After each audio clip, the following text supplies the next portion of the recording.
Welcome back to OpenLine, everyone. We have a large number of calls now, so I'm going to try and get through several calls. We have Lucy, who I'm going to next. Topic is consolidation. What's best for some North Nashville schools? Several people calling in tonight have major concerns, as do the council members that are joining us. Let's go to Lucy. Hello, Lucy. Hey there, y'all. Listen, this has been a great conversation, informative so far. I don't want to hold up the line here because people are on hold, but I will say this.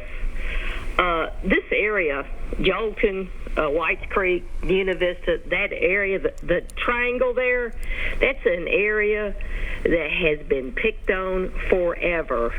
Now, a lot of black folk happen to live in that area because they're being shoved out of North Nashville. But it has always been picked on. A lot of early settlers of Nashville lived on that ridge, Paradise Ridge, from about Springfield all the way down to Franklin. And they always rooted on those people real hard. When I was coming up in Nashville, you could tell that somebody was from up that way. And to me, this is just another way to close White Creek High School, and I got this gut feeling that somebody has a charter school or extending a private school for that property out there. People need to drive by White Creek and see how beautiful and tranquil that area is out there. To me, that's prime real estate for a private school. $3 million is nothing compared to what this budget is. And when you look at Buena Vista, I was in that school 40 years ago. I went there for a school teacher friend of mine wanted people to see that women could do different things. You had to have a servant's heart to teach at that school then, and you had to really, really care. And it's like this councilman here, Mr. Hall, has said, what's the plan to improving? Nobody has discussed this. They just want to close that down. They are never going to develop at the rate that they developed in Nashville, in that part of the county, because it's mainly rock and you have to dynamite it out. So it's expensive. So they're going to gentrify it, and this is just another thing for the triangle of all those poor people over the time. And a lot of people don't even know why they call some of that area out there Buena Vista. And one of my ancestors died in the Battle of Monterrey in Mexico, and the women down there, the poor Mexican women, treated the American soldiers that were dying and stayed with them while they were dying and held their hands and prayed for them after they done murdered their husbands. Wow. Okay? All right. It's a tribute to poor people who had a heart. Lucy, thank you. I'm going to ask Councilwoman Toombs to comment on that. She's saying that's prime real estate for, she said a lot of things, but one thing she said, prime real estate for a private school. She's worried that's an ultimate sort of goal here.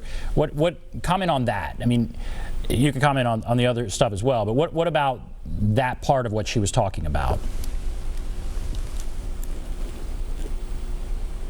I think you're still on. You're on mute, I think. Can you hear me? Yes, we can hear you now. Go ahead. Okay.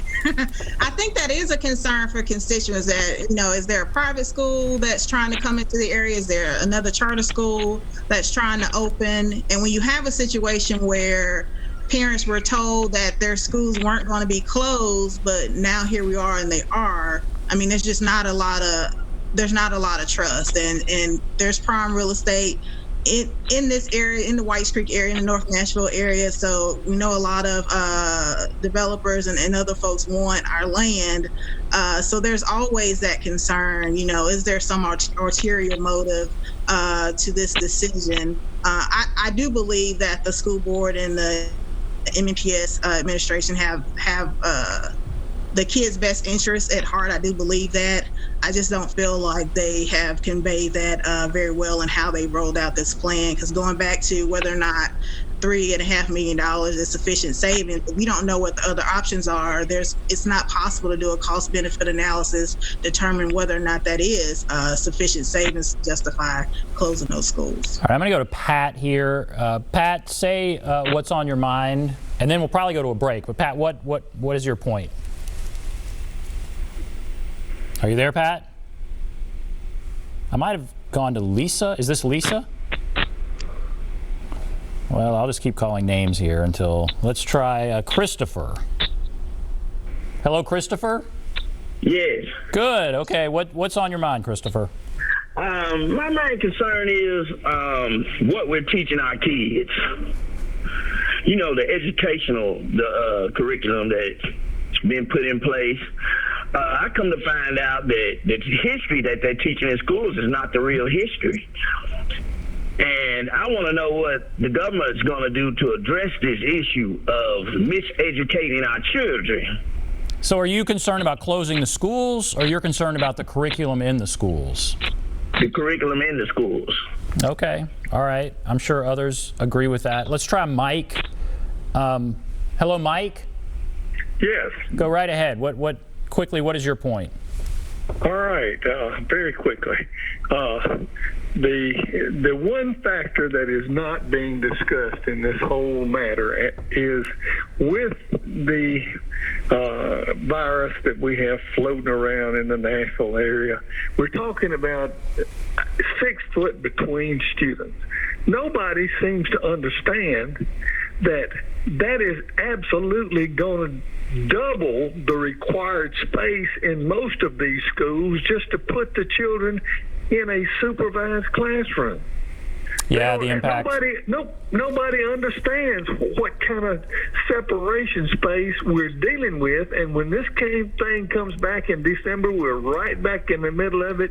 And when you put all of these kids, jam them into these schools, belly to belly and back to back, there's no way that these children can be safely served in this crowded, packed-in environment. It's just absolutely without forethought. I wish you'd think about that just a All right, I hate to cut you off. We're going to take a break, and then we'll come back, and I'll ask Councilman Hall about that issue. We'll take a break. Be back right after this.